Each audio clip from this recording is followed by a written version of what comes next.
All right, good evening, everybody. Welcome to another episode of the Hazmat Guys Nation Roundtable. This is a multimedia platform to bring hazmat response information and training tips from hazmat members around the globe. I'm Bobby Salveson, and I'll be acting as the host for the show tonight. I am joined by my two usual cohorts, the Kosh and the Ambrose, but a different, superbly handsome face. Unbelievable. He just got off his modeling tour. Paul Rogers, amazing. Very good. Thanks, Bobby.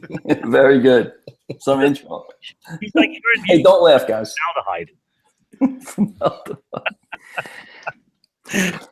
But we actually specially brought in our resident expert to talk about a couple of topics that are that we teased last week, and we're bringing Paul in here to kind of maybe shed some light on this thing. But we have a couple of little housekeeping bits to get through in the first place. I think, Phil, you had a couple of little things? Yeah, right quick. If anybody's trying to watch either on the Hazmat Guys or Hazmat Nation, you got to click over to YouTube. It's fairly easy, but we currently don't have the embed going yet. We're going to get that going. We have lots of new signups. I'd read the list like they did on Mr. Rogers, but it's a big list. We had a couple things because we're going to change subjects here, but everybody saw, if they didn't, there was a CO death in, I believe, Florida, right, Bob? Daytona Beach? Yes, just north of Orlando. Involved a young child, and it was a generator being used inside of a structure. Bad deal. We have that up on Hazmat Nation, and we embedded a show we did on just that. In fact, sure. This one, of course, wasn't done on purpose. We embedded in California. We had an incident where some cops got hurt on what appears to have been a chemical suicide. And we actually have somebody on the ground there that's going to get us some more information. It sounds like a chem suicide in a vehicle that went bad. And we don't know yet if the cops were, how badly hurt they were, and if it was based on a rescue or just getting too close. And responders that got hurt? What's that? Was it responders that got hurt? Yeah, it was 3 police officers went to the ER, and details were somebody in his car. All the details from their PD website sounded like a chem suicide that was unsuccessful, but we're trying to get more details. So that's something we're working on.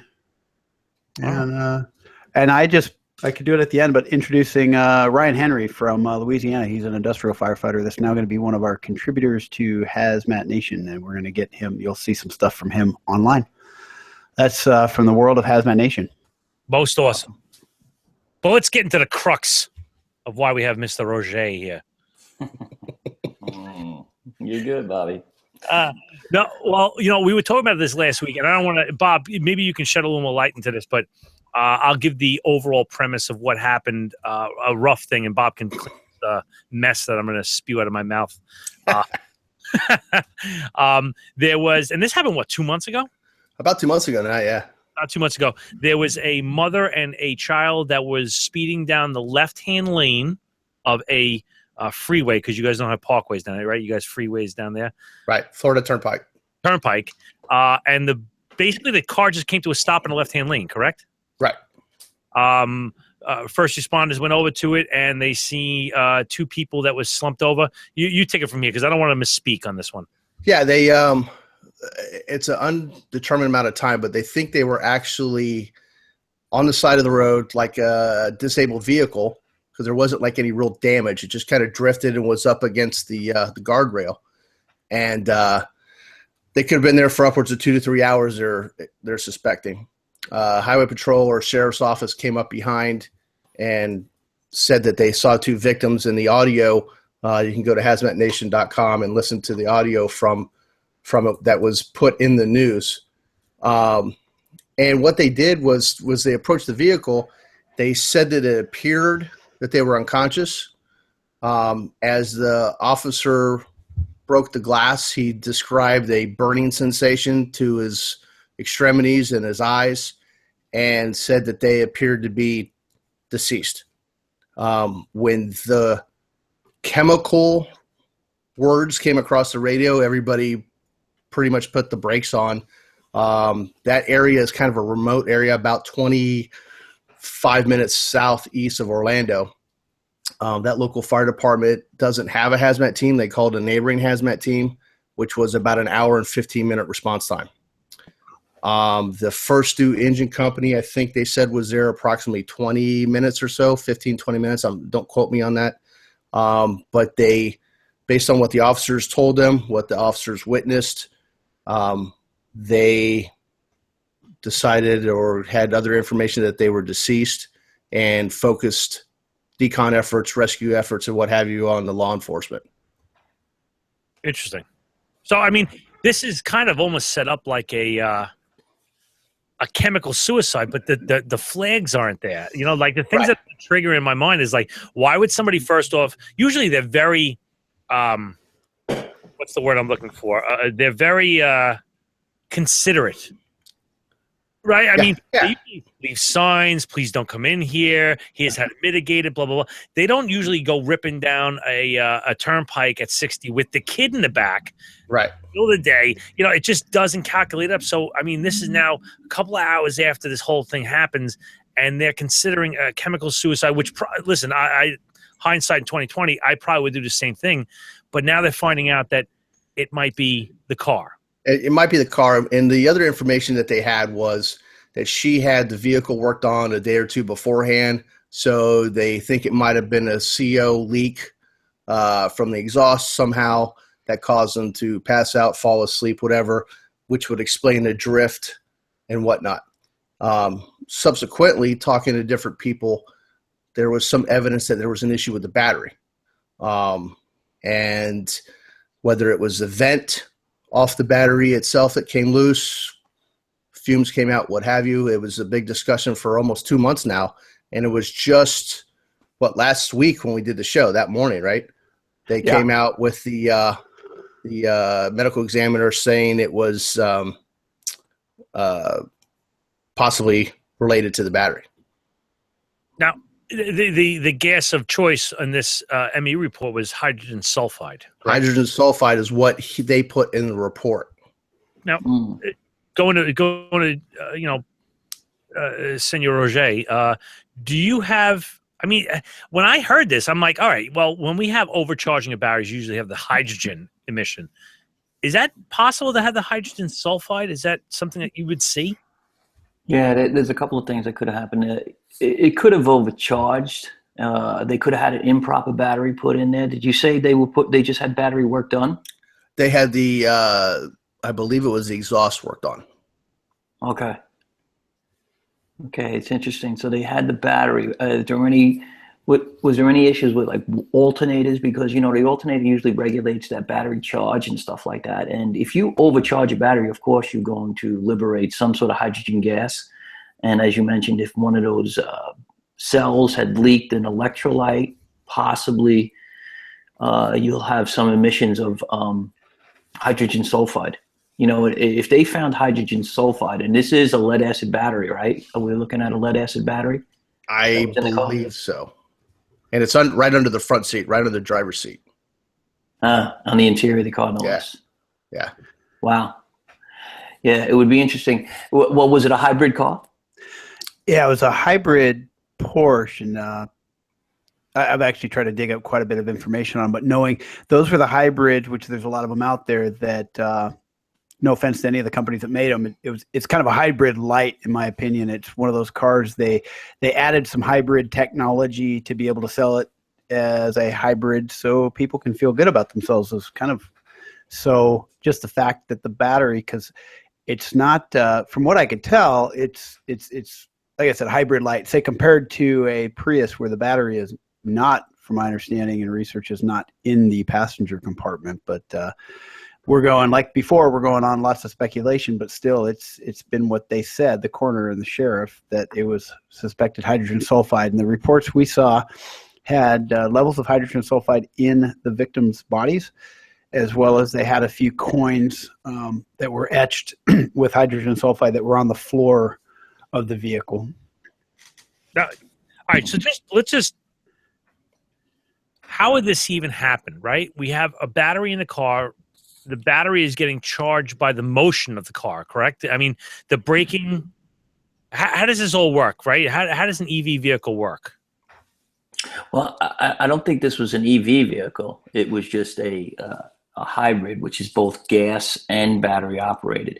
But if you have hydrogen sulfide, I'm pretty certain that lithium ion does not liberate any type of hydrogen sulfide unless there's a different class of lithium ion, because there's many classes in the lithium ion. But the ones that I'm familiar with do not release any type of hydrogen sulfide, and they're all sealed too. So you would have to have a breach in the battery itself. But a flood lead acid battery with sulfuric acid as the electrolyte, that definitely could liberate hydrogen sulfide. Being that it was in the car, yeah, that could be the cause. I mean, but you would smell. I mean, hydrogen sulfide smells like rotten eggs. I mean, it should be like it punch you in the face with how overpowering this is. I mean, I know the ideal H is like 100 parts per million, because I know these things off the top of my head. But at 100 parts per million, which is really kind of a low number, you don't think they would roll down the window? I know it's you know what, Bobby? You ever go past like a skunk where you smell it in the car for a few seconds, and maybe she thought that because it's like rotten eggs, right? So maybe she was thinking, wow, I must be passing something here, but it's a terrible odor, and continue to drive only to be overcome. Well, even so, I mean, hydrogen sulfide numbs the nose almost. Yeah. Well, the olfactory fatigue, which, that's one of those things you hear about, talk about, and those working in the refinery can attest to it from being around it all the time. But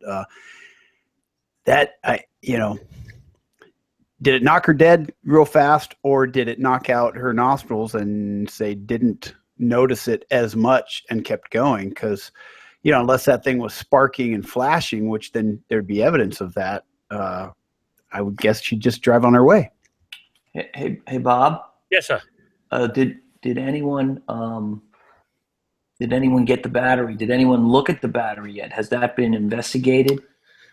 To my knowledge, I don't know. I think in the report they were testing the battery. From descriptions from people that have seen it, it looked like the top of it had, I wouldn't use the word exploded, but there was obviously some type of damage to the battery housing itself. And the test, the hydrogen sulfide that they came back with in the coroner's report that was posted was that that was in the urine test that they did. They didn't say anything about a blood test. That was the urine test. But just the fact that the deformities right there, that shows that this thing was being overcharged. This is so once you have an overcharge, you're going to have an off gas of something. Something's coming off it, whether it's hydrogen, whether it's hydrogen sulfide. So things are looking toward it was a battery in the lead acid type form, a flooded lead acid type of battery. And if I were to guess, I would think that they should start looking down that road. It's been interesting. Of course, we're just getting what we can get, and Bob's had a little bit of inside information, but we've been sharing just what's on the media. But I mean, in California, if you run over a peacock, I mean, they're going to encase that vehicle like it was a murder scene and take it and test it. And just from what I was getting, it sounds like the batteries. And if he could come on the show and defend himself, but it sounded like the batteries being sent out was almost an afterthought. And then they made it sound on the news that the car was already destroyed. Now, that's the news, and they're bad at reporting stuff. So we all know that that's probably not the case. And I should hope that they did everything correctly, and it's just a matter of it's just that difficult of a case. Geez, in 2 months to get rid of all that stuff, that wouldn't be such a good idea for any investigator. To just kind of get rid of it already, right? It's 2 months ago, you said? Yeah, about 2 months ago. To me, I would have expected a Learjet from Germany, from Stuttgart, from Porsche showing up that day. Just, hey, might as well rule that out. Have them help with their engineers. It's funny you said that, Phil.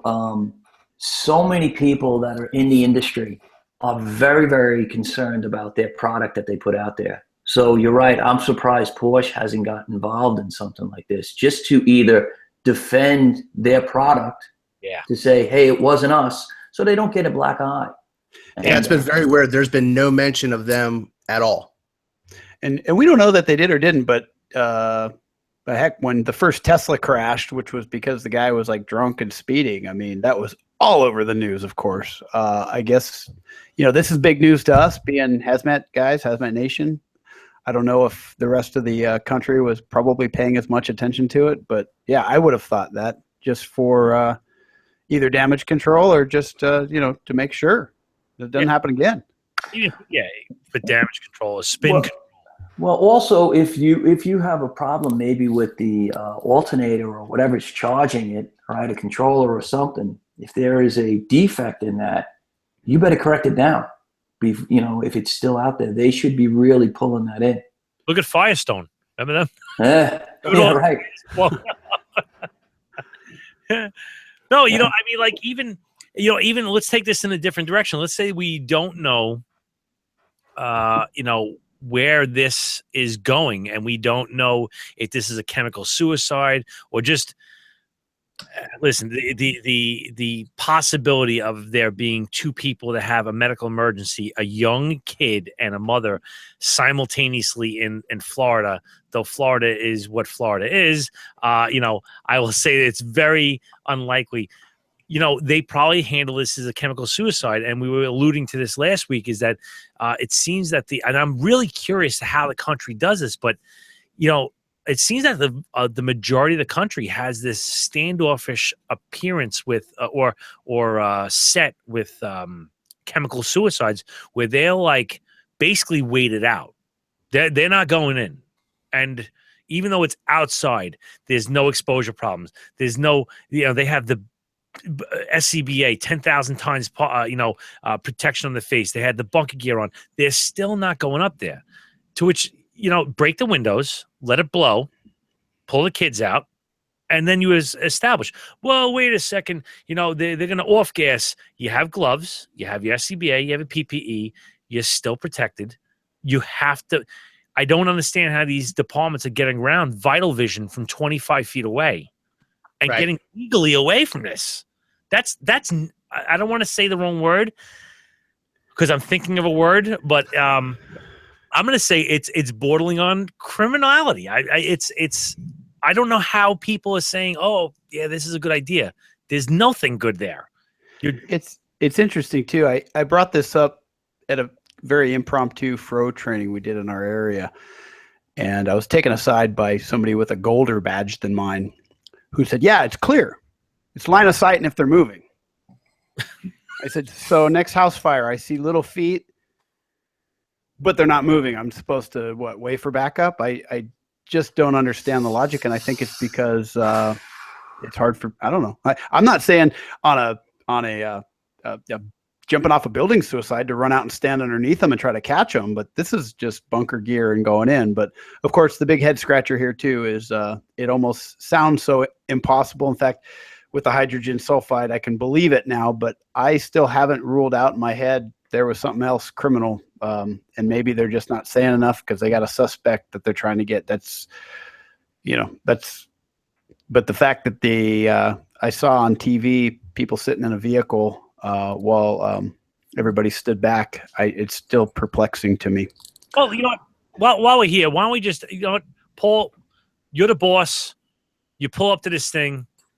What are your thoughts? I mean, listen, we don't know if it's an EV, if it's a hybrid. We don't know anything. We just got this car, and let's discount that it's in Florida. Again, let's just put that.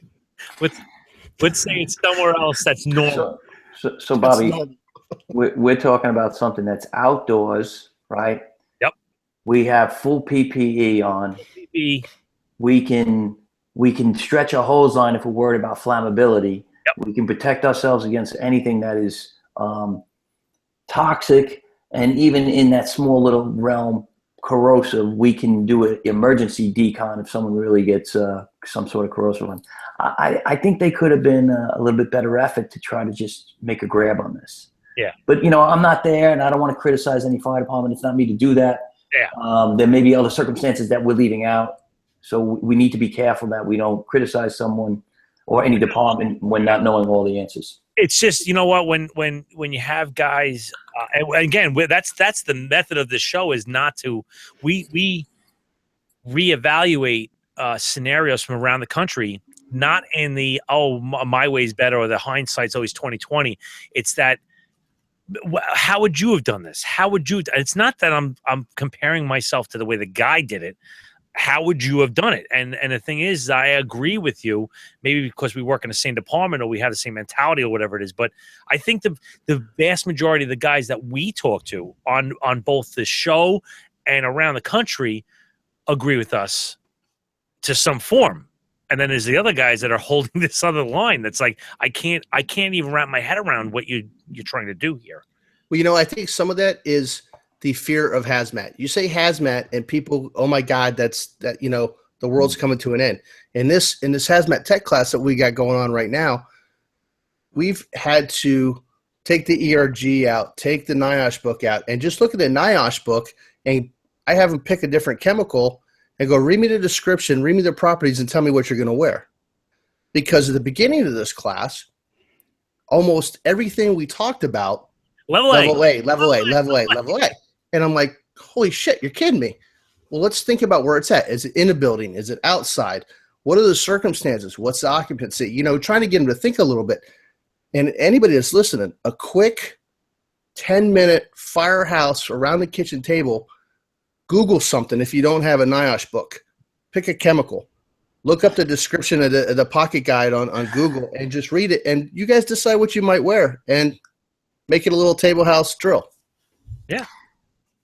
The hazmat side, like most of the time, we can't see those toxic chemicals in front of us. We can't see those vapors that are out there. Where in a fire situation, we see the smoke, we see the fire, we know what our adversary is.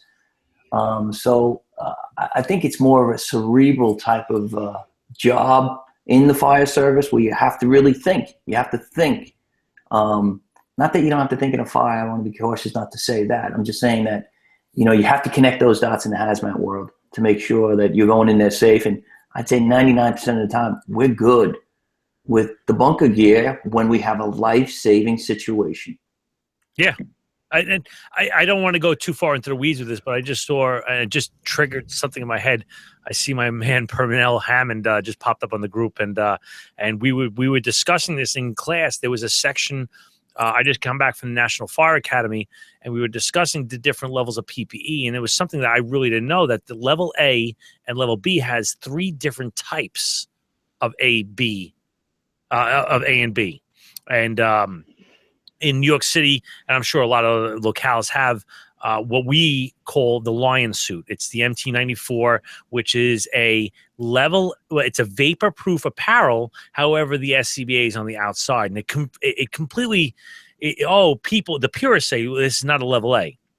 It is. It's vapor-proof. However, the SCBA is on the outside, and there is reasons why you do this, because let's say you have a guy that's in a confined space hole below grade that requires a level A.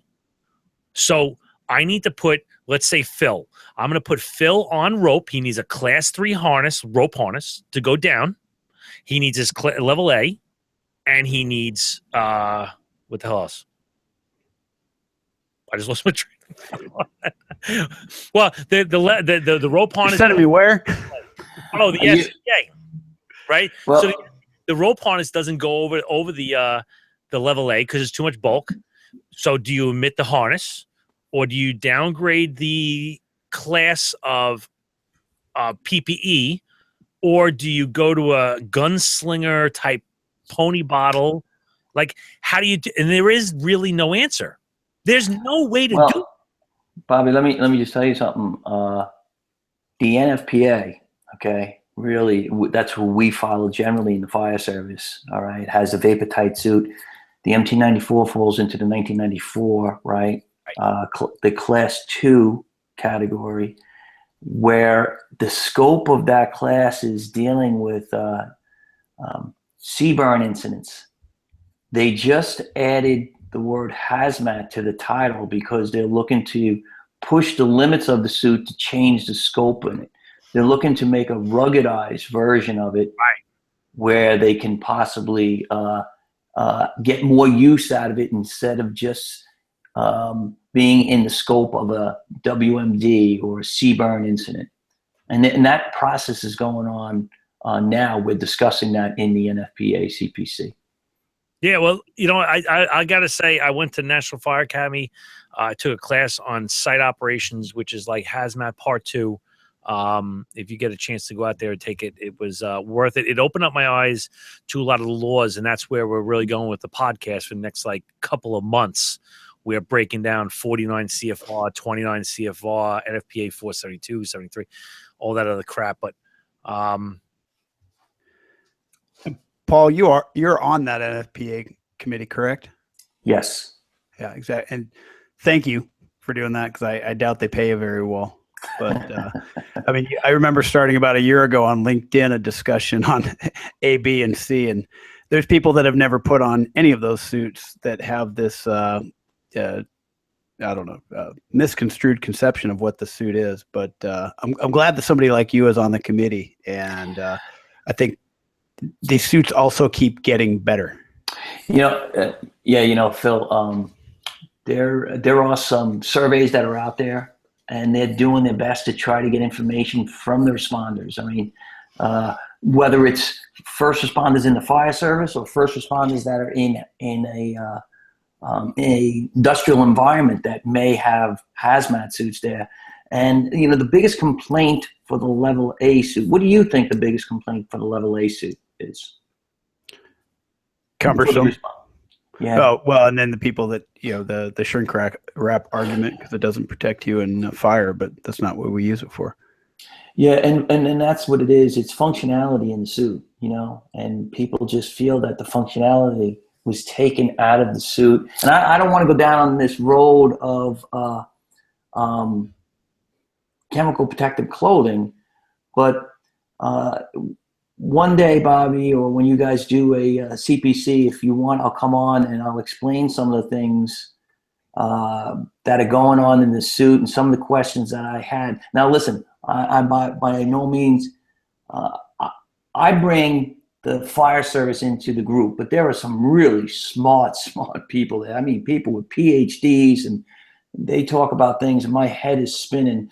Most of the time I'll have to go to a woman named Christina Baxter, who is Great very lady. Yeah, she's very, very smart, but she can bring it down to a level that I can understand her, and she connects the dots for me. And she's the chair of the NFPA CPC committee for 91, 92, 94.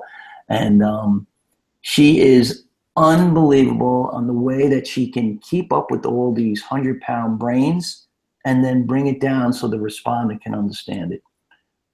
I love it. Awesome. I believe she's a fan of the show too, so I've heard. How is she? Hey, Christina. She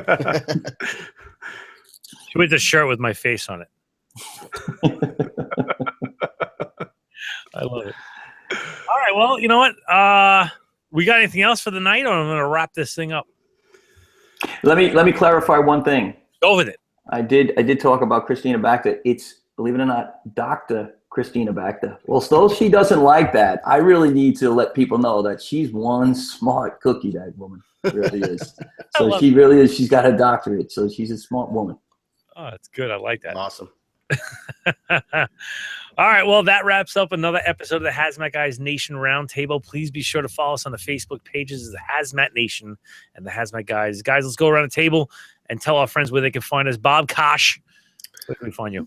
You can get me at hcmtlt@gmail.com or at hasm.com. Thanks, Paul, for being on, a wealth of knowledge, and definitely look forward to picking your brain some more. Yeah. Thanks for having me, guys. I really appreciate it. We'll go to Phil Ambrose. I, again, echo thanks, Paul. And, man, talk about an approachable guy with lots of knowledge. I had something even in my own department. I was able to connect Paul with one of our arson guys, and thank you very much. And then anybody watching, you realize you hear NFPA 1991, 1994. Here's a face, and then we mentioned a name that's involved with that, and they're out they're basically sacrificing time away from family to go be on those committees, and they're good, approachable people. You can find me on Hazmat Nation or HazSim, and thanks to everybody that came on. All right, Paul Roger. Well, listen, you can find me at my email address at the New York City Fire Department, or Paul.Rogers, ROGERS, at fdny.nyc.gov. Be more than happy to answer any questions that you may have in regards to batteries or chemical protective clothing. Yeah, he's the guy.